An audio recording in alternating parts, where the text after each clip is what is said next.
Hi there.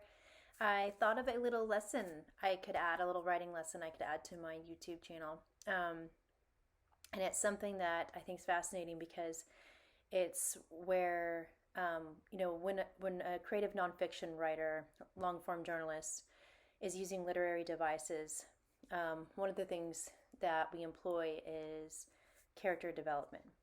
And people think that what's interesting is what happens to a character in a book is modeled really after what happens to people in real life.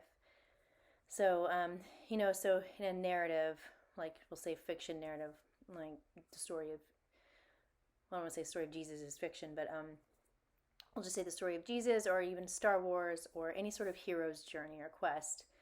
The character in these stories encounters some sort of issue, some sort of conflict. And when they encounter that conflict, they have to walk through it and they have to overcome it. And then they are, at the end of the day, they resolve the issue and they are transformed by it. We see this in, starting all the way back to Greek tragedies and comedies. Think of the story of Oedipus Rex and all the tragedies he encountered and how he was changed by them. I think he ended up gouging his eyes out because he was so blind to his own flaws and faults. And so I think, ironically, so he could see again. I guess that's why he ended up taking his eyes out because he was unable to see with his real vision.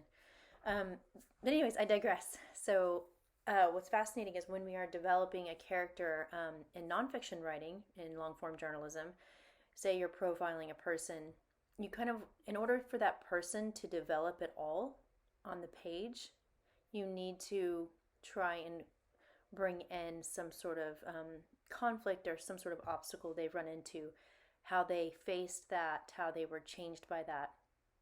And then the resolution, this does a couple of things. It creates an element of tension, which creates a little bit of suspense.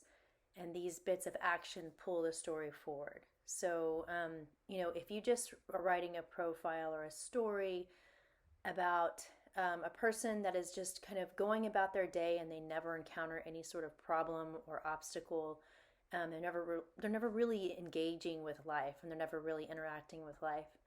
And so when you're writing this story, the plot will just be pretty flat and this person is never developed and any sort of insight into human nature is never really revealed.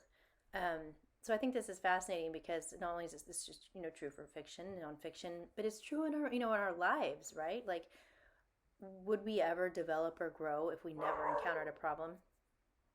And so when writing these stories, whether it's you're profiling a dog, a horse, which I'm about to do in my next project, it's pretty fascinating.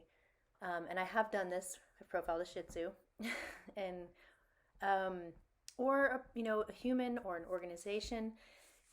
Think of the things, the defining things that they've been through that really make them 4-dimensional, 3-dimensional. We don't want them to fall flat on the page.